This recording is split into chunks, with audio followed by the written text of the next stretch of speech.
Hi everyone, my name is Alla Sapronova, and I brought today something a bit different from what's been shown before.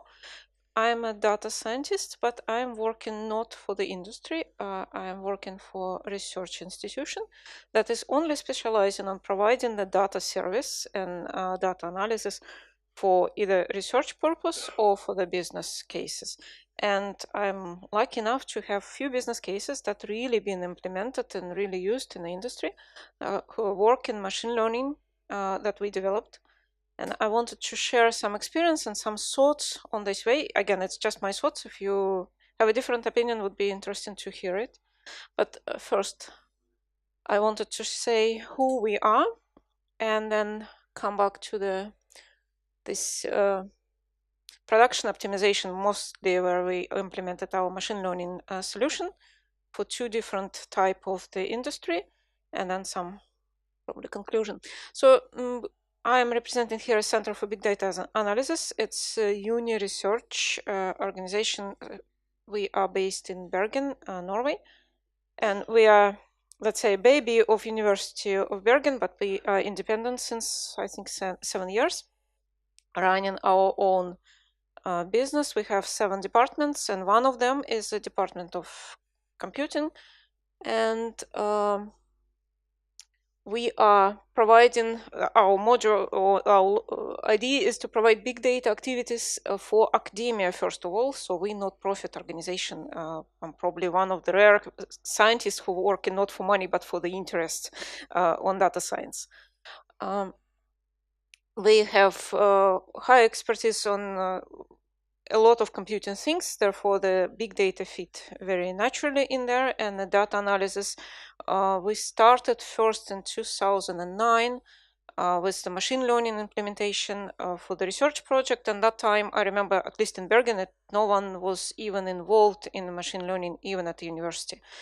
They just completely dropped this activity. No one even believed we can do something because it was not a science. Actually, it's not a science still, but at least they believe we can do something. What we are doing and what we've been involved in is environmental assessment, some knowledge extraction, prediction modeling, and some decision-making models, suggestion models, etc. So I'm coming back to the use cases. In 2010 in Norway, it was a very big initiative on starting with renewable energy, specifically with the wind turbines. And we've been part of this. It was academic research on wind turbines that include everything altogether, starting from the planning of wind turbines and down to implementation and production optimization and everything. We've been there as part of the project from the very beginning, and I was involved in machine learning that is kind of attached to this project.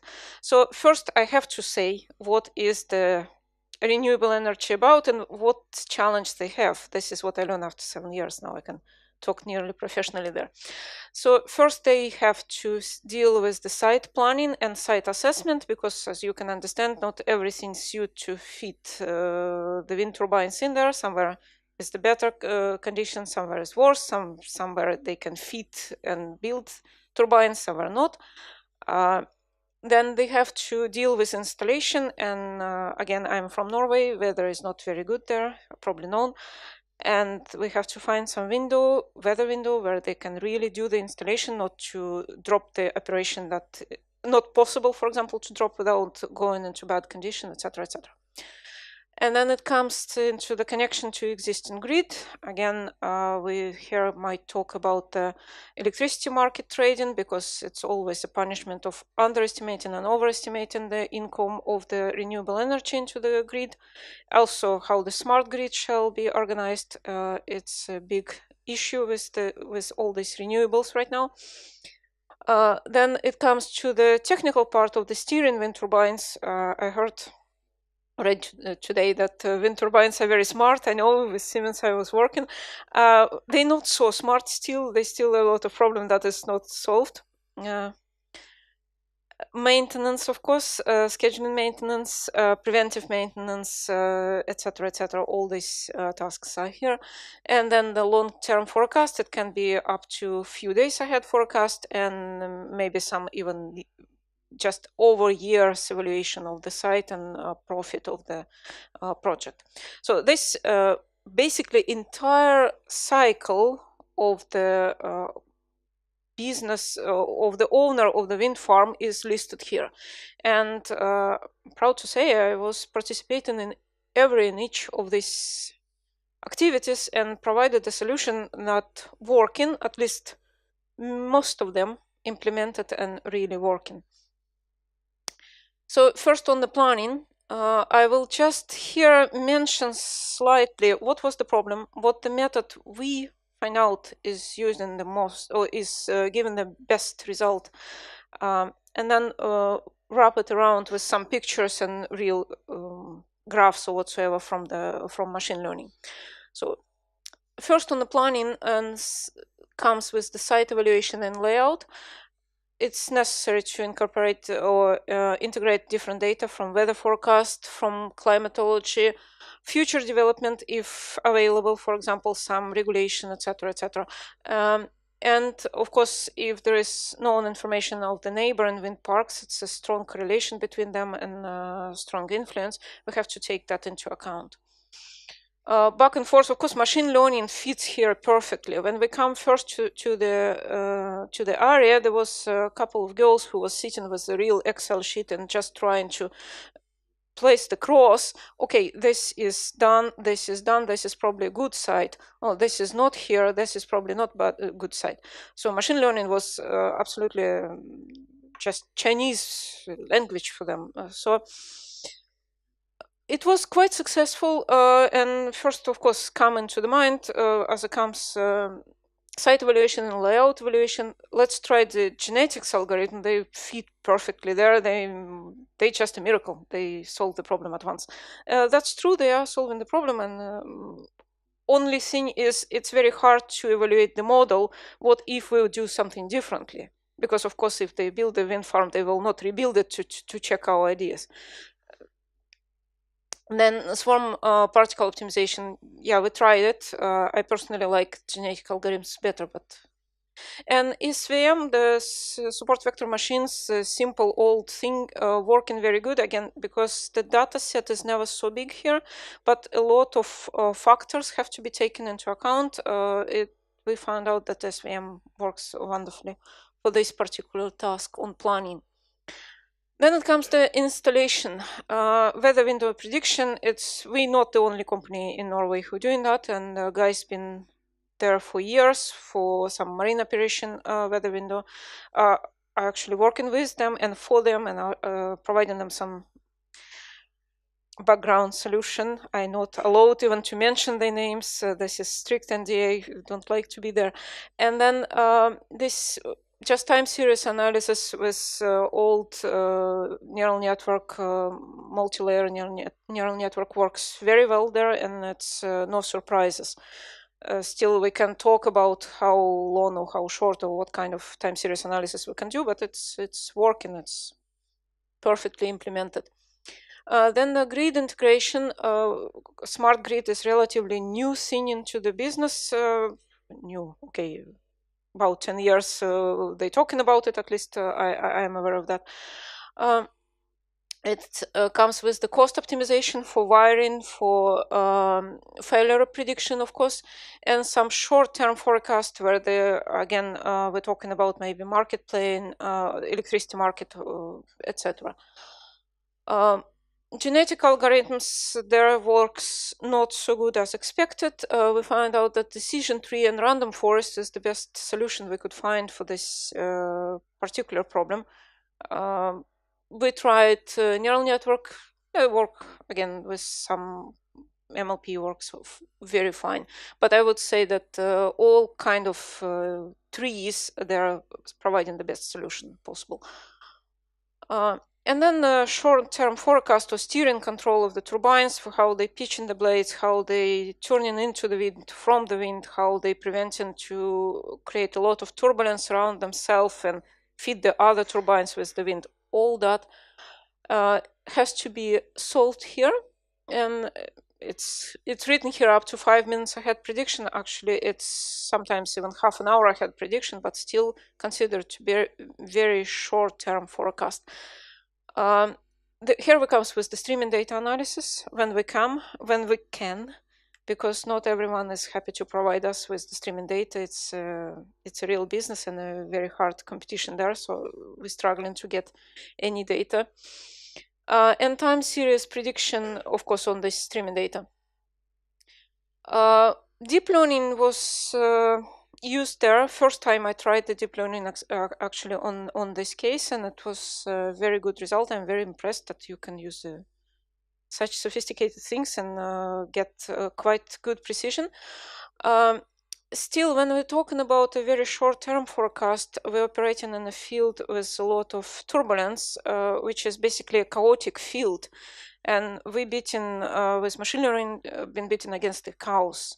It's not so easy to predict chaos, I can say. They in industry, the benchmark is they're using persistence models. So they just assume the next second or next minute it will be the same as it's right now. And I can say that I always beat in the persistence model. I'm very happy when I'm doing as good as persistent model. And if I'm a little bit ahead, I'm just proud of myself very much. Here, what helps a lot, we have CFD models, computational fluid dynamics. It's very costly, it's very long to run everything. But again, the industry is running that, and we're using the output of this physically based model to feed our networks and get some information from that. And then we're looking for the, we just trained in the neural networks to fill the gap between the prediction based on CFD and reality. That is the best probably we can offer here. And then the long-term forecast, this is easiest as industry now using the numerical weather prediction for long-term forecast. It's failing a lot. It's a lot of problem, especially in a complex terrain when resolution of these models are not so good. Then just a simple time series analysis doing already much better than NVP, numerical weather prediction. And then if we apply in the deep learning, then it's we just ahead of everything, and industry likes us exactly there very much. So here comes the real results. I want just to show what I learned from being in that business for some years and working with the entire cycle of the production. Wonderfully, very short time ahead power output prediction. And as the data scientist, the red here is the prediction, the blue is what really been registered. On the X, it's just the time steps, let's say it's minute ahead, and on the Y, it's power output. As a data scientist looking at this graph, I would say it's okay, we catch everything perfectly and trend is caught, everything is there. But what I learned from the industry, when they're looking at this graph, they're absolutely not happy. Because, for example, if we at some point predicting that the next minute we're expecting something going up, and then after that going down, or less energy or more energy, and in reality it's going exactly opposite, industry is not happy. Even we predicting the trend. Yes, we know that in 5 minutes it will go all over up, but they are interested in these small gaps.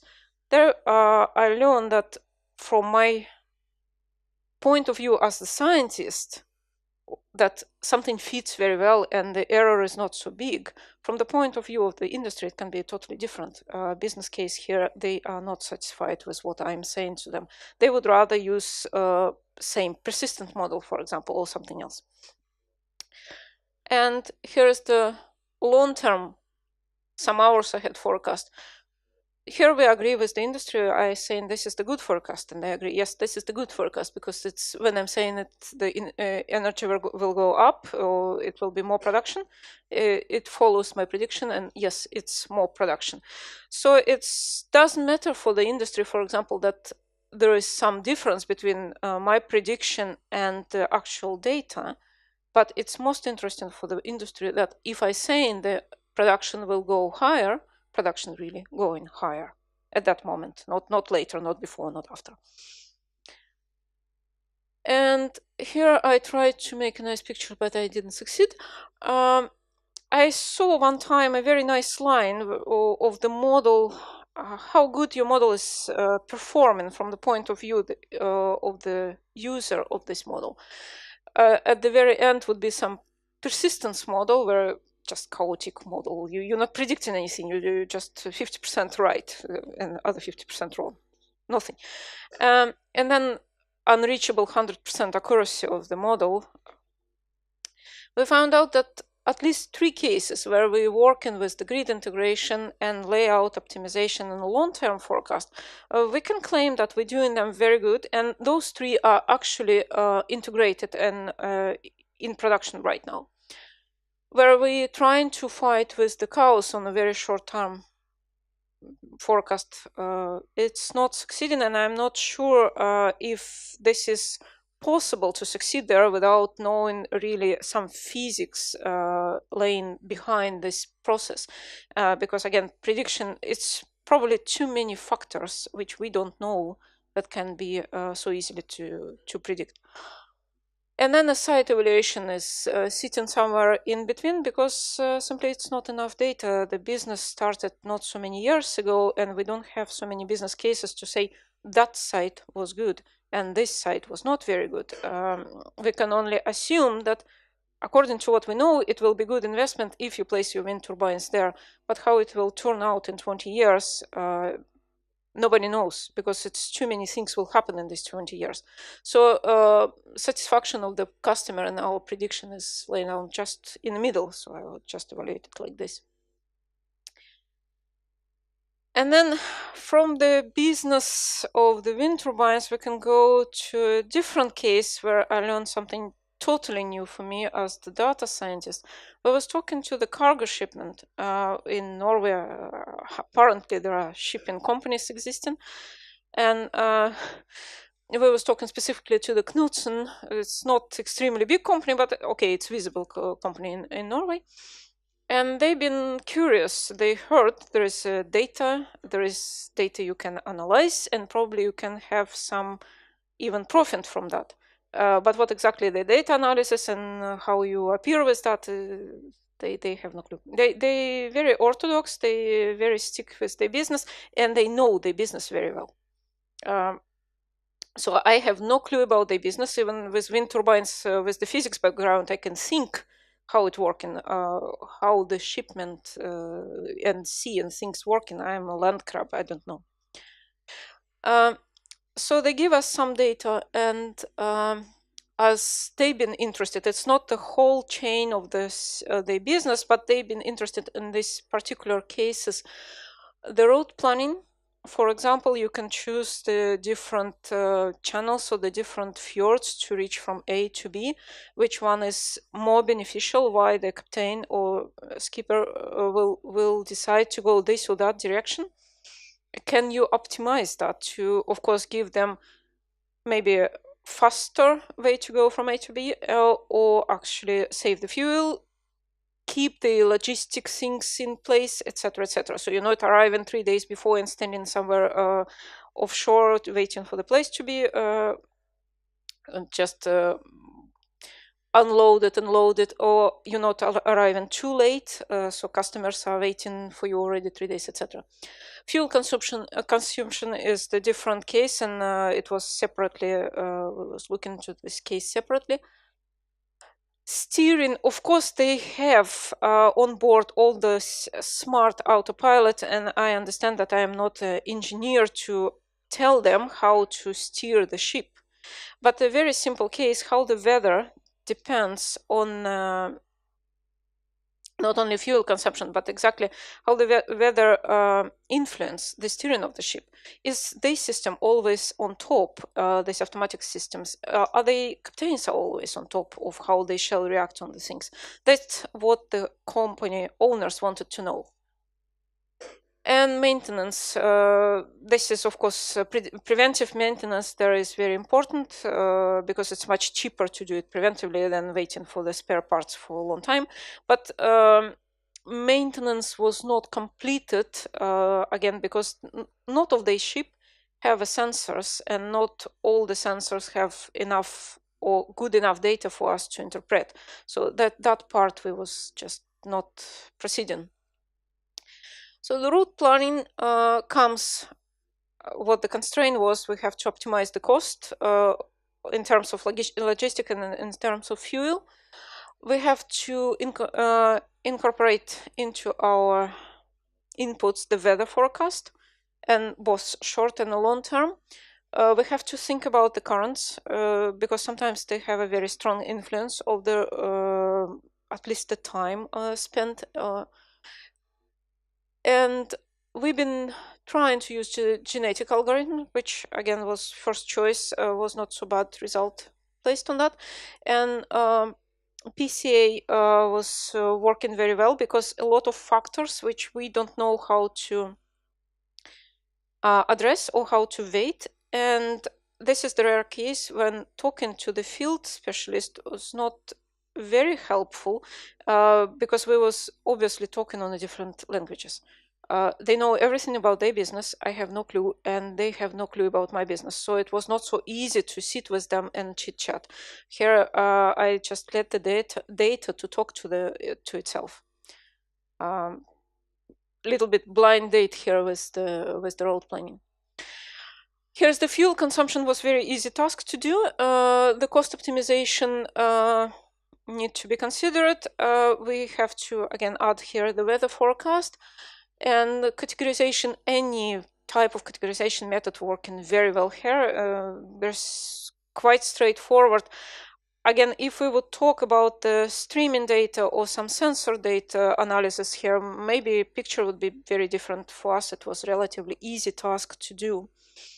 We come with some suggestion, we will show a bit later.